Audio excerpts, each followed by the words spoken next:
Good afternoon. Good afternoon. Come on in.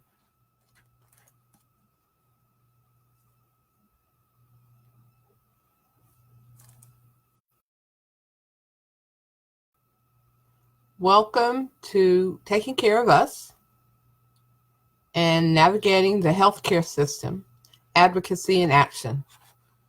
Today is part 3. We're going to talk about emergency situations. Hi, Joyce. Good to see you.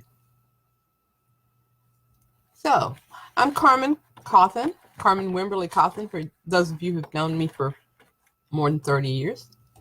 And I want to tell you a little bit about how we got here.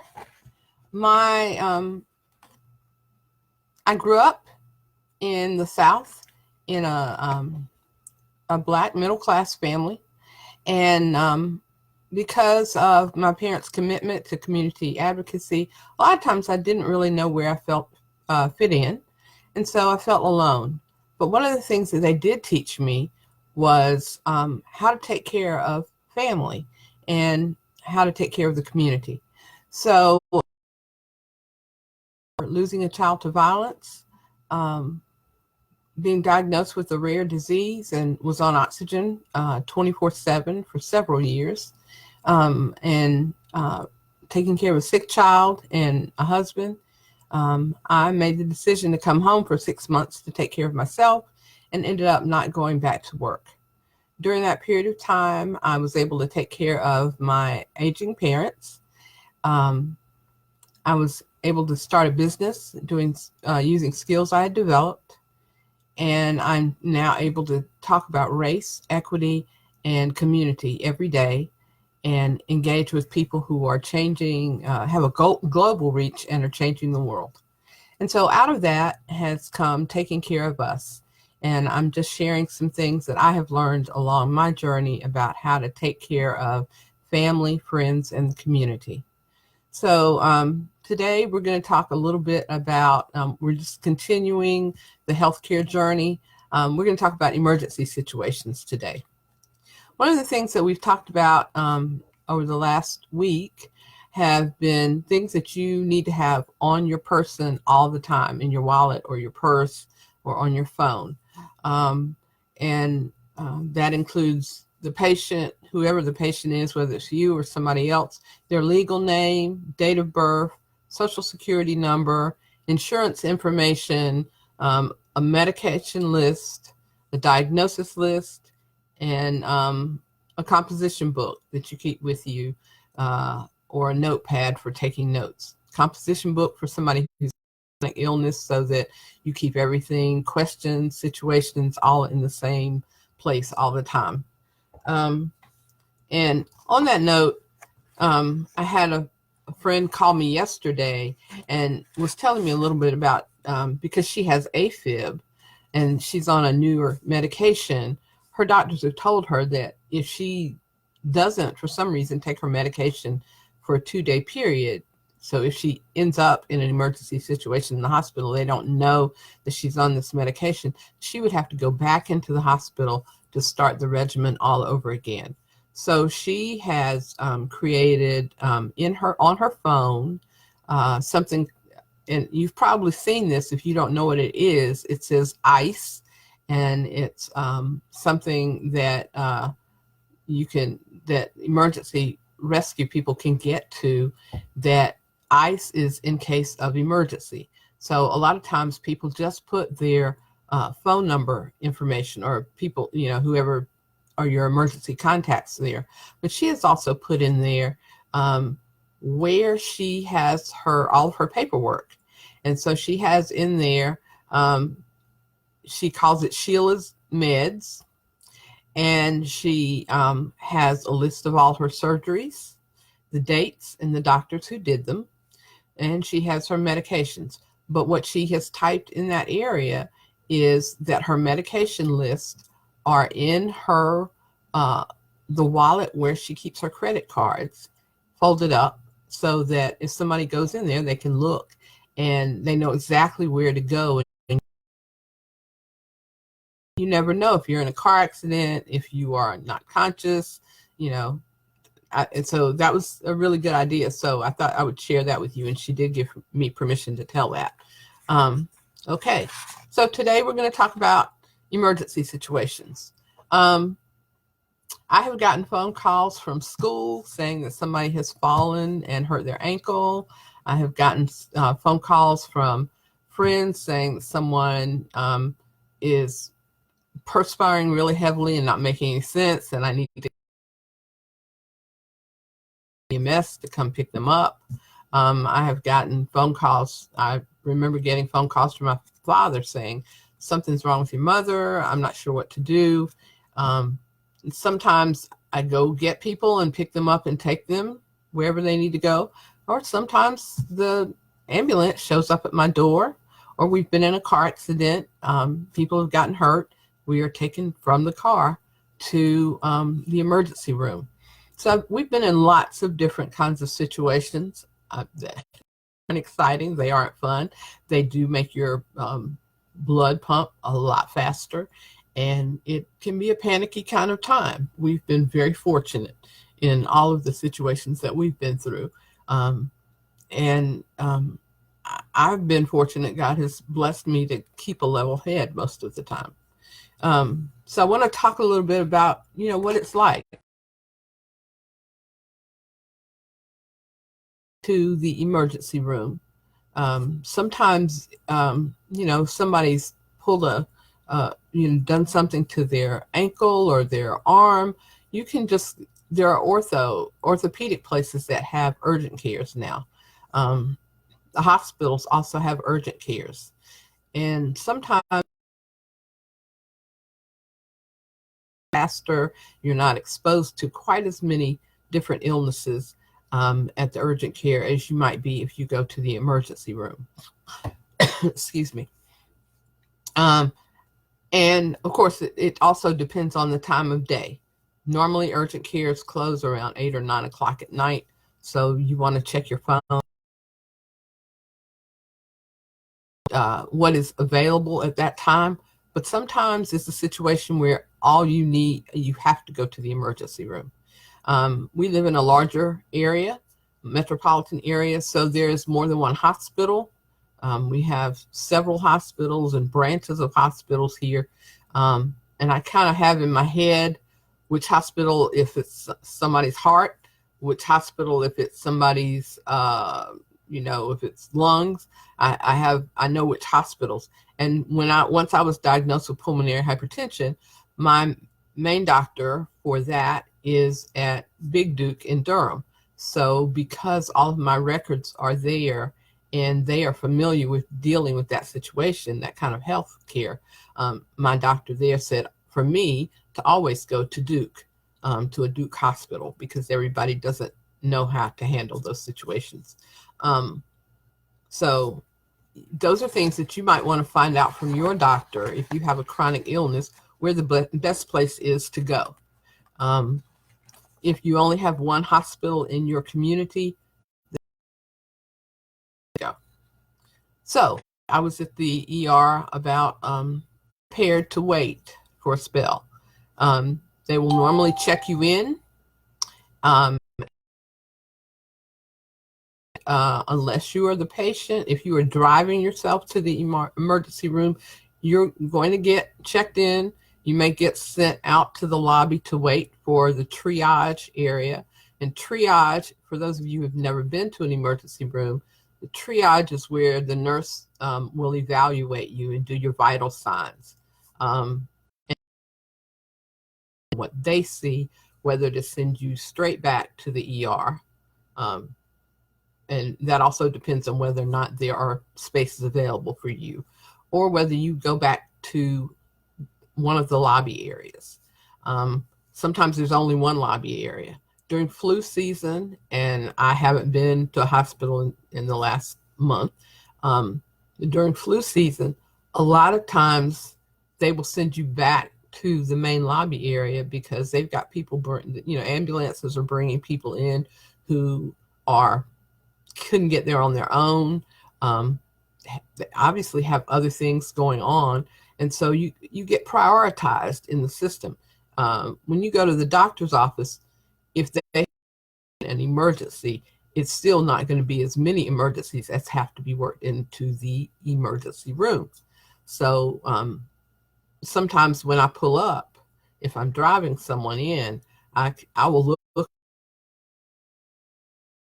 gives me kind of a feel for how busy the ER is.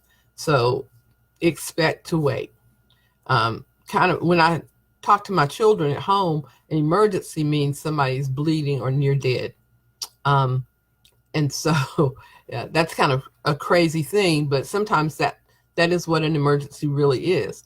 And so if you are taken in by ambulance, you are generally in a more serious condition than people who are able to drive themselves or have been driven in.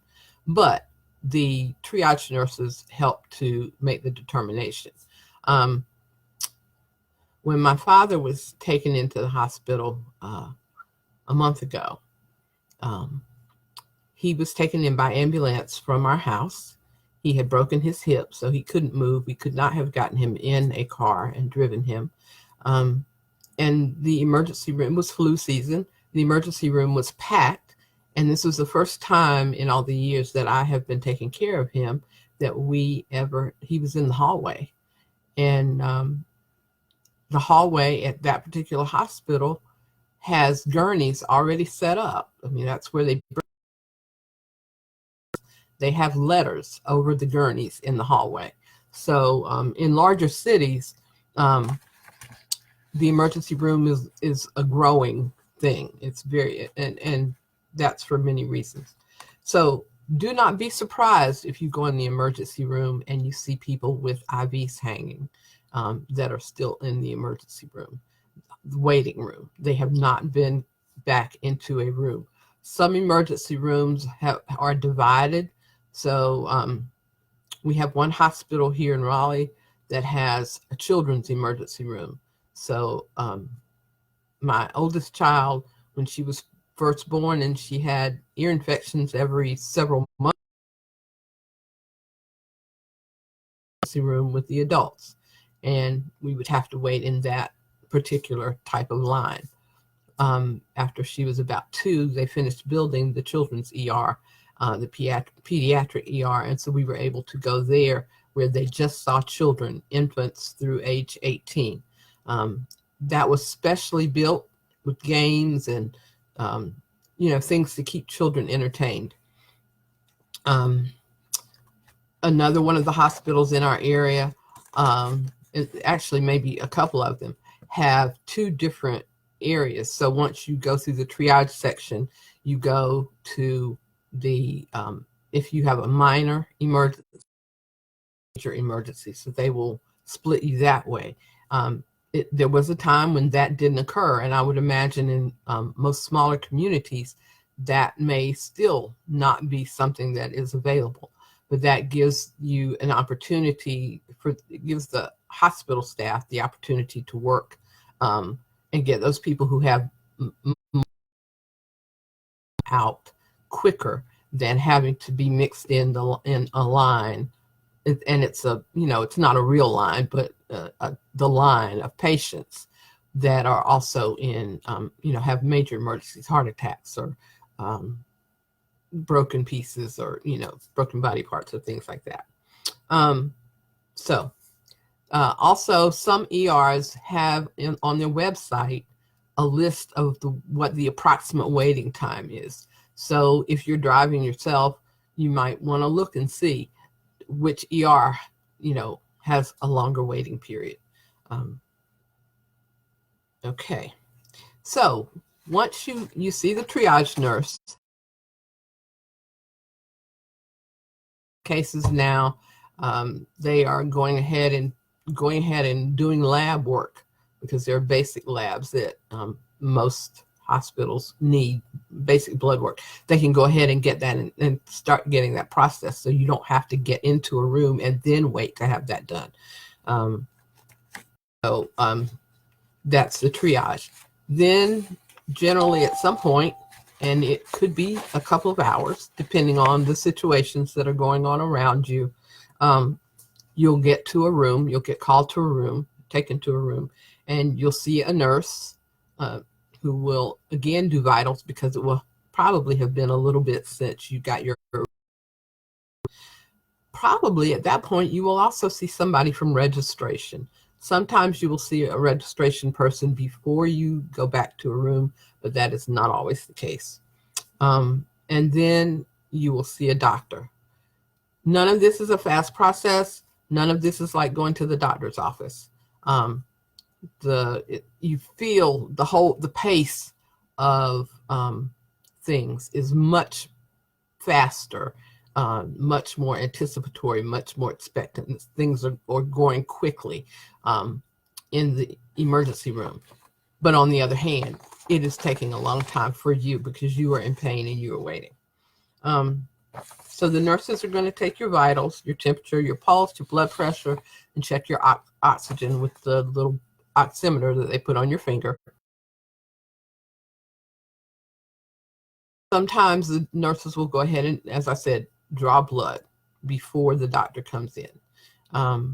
They don't always need it. They don't always have to do that, but it is something that if they go ahead and do it, then once the doctor comes in and he orders things, it doesn't take as long. You will not be allowed to eat or drink until you see the doctor. And you will sometimes not be allowed to eat or drink anything. You can ask if somebody is really, really dry, if they can have ice chips. But I've tried that in the last 6 weeks, and they didn't want you to have them. One of the things that I suggest that you do when you go in is find out where the restrooms are. And I want to tell you, it's normally going to be cold in the ER, in the hospital, because they keep the temperature lower to keep germs from being able to grow as quickly. It is a petri dish in the ER. Even when we were sitting in the waiting room, waiting to get into the emergency, to be seen by the doctor, to get a room, it was cold. So I did go and ask, and give us a warm blanket for the person that I had there at the time. When we're in the room waiting for a test result or waiting to see somebody, if the person that's with the patient is cold, just ask for a hot blanket. I've been to all the hospitals in our area, unfortunately enough, in my lifetime now, that I know where the hot blanket boxes are. So rather than pull somebody, a nurse or CNA or somebody, I will go to the hot box and just look, because it's usually, and I'll just say, can I get a hot blanket out? And they'll normally tell me yes, and I'll just get it and go on back to the room rather than disturb them for that. I don't know that it gives them any extra time, but I feel like it keeps them from having to come help us when something else could be done. When the doctor comes in, the doctor's going to come in and ask you questions. They try not to be rushed, but sometimes they are. And they have a series of questions that they'll ask you concerning whatever you came in with, whatever symptoms you presented with, whatever things that they have written down and, out of the triage information, or when the nurse took your vitals, whatever they found. They will ask questions of the patient. They will generally introduce themselves and ask a little bit about you, what brought you in, and they'll generally introduce themselves to the other person who's in the room. Because it's a small room, there's not usually room for more than one or two people. There may be one or two chairs there. There may only be one chair there. And we try to stay off of whatever the little bench is that the doctor is going to sit in. In fact, sometimes that says that on there. Only ER staff can sit on that little rolling bench. You want to be sure to answer all the questions. If the patient answers questions and there are things that you think are important that they did not mention, some things that you noticed that maybe the patient didn't notice, after they finish talking, then you chime in and you tell the doctor, I also saw this occurring, or I have seen this going on over the last couple of days, if you think that that is something that might be pertinent to them ascertaining what the problem is with the patient. Be sure that if you have other questions or other things about that situation, because this is emergency room and not a basic doctor's visit, you ask those questions as well. I generally try to wait until the doctor has finished asking questions first, because I want them to get all the information that they feel like they need, and I don't want to distract them from that. But generally they will ask, do you have any other questions, or is there anything else that you need to tell me? And that's when I feel free to ask them or share other information with them.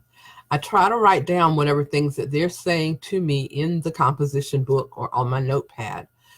Because of the HIPAA privacy laws, they do not want you to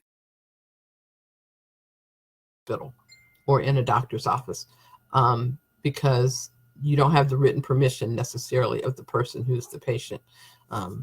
I know because I tried that, and the doctor saw me doing it one day and he was like, oh no, you can't do that, you can't do that. Okay. When tests are taken, if it's blood work, if they take you for an x-ray, a CAT scan, an MRI, there's a wait time. Rarely is any of the wait time less than 60 minutes. Normally in the ER, there is a poster in the room, in each room, that says, for this test, this is the approximate waiting time.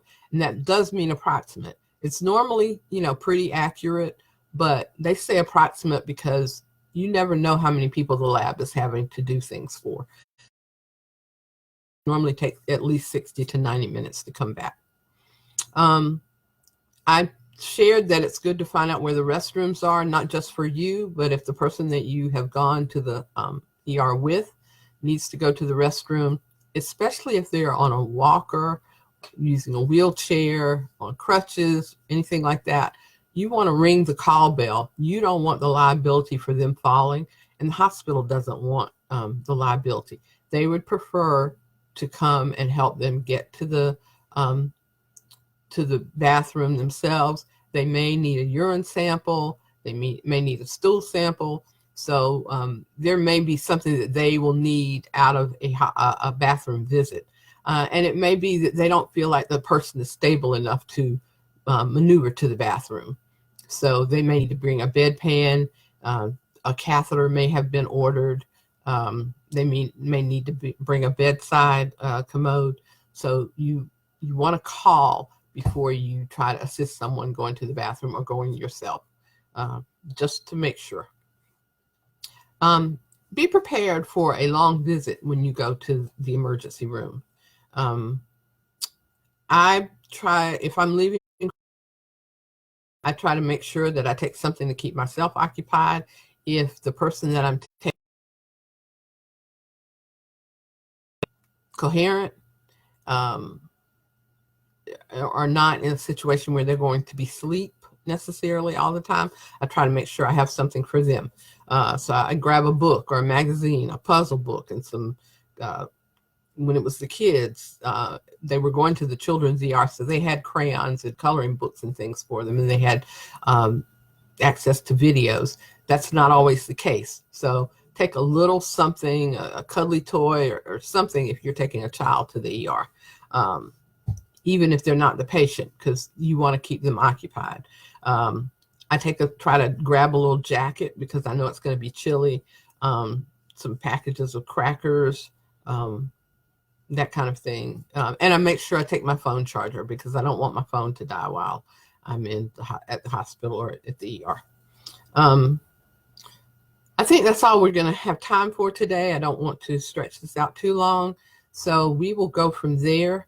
And on Thursday, we'll talk about what happens when test results come back and the doctor comes back to talk to them, and where we go from there.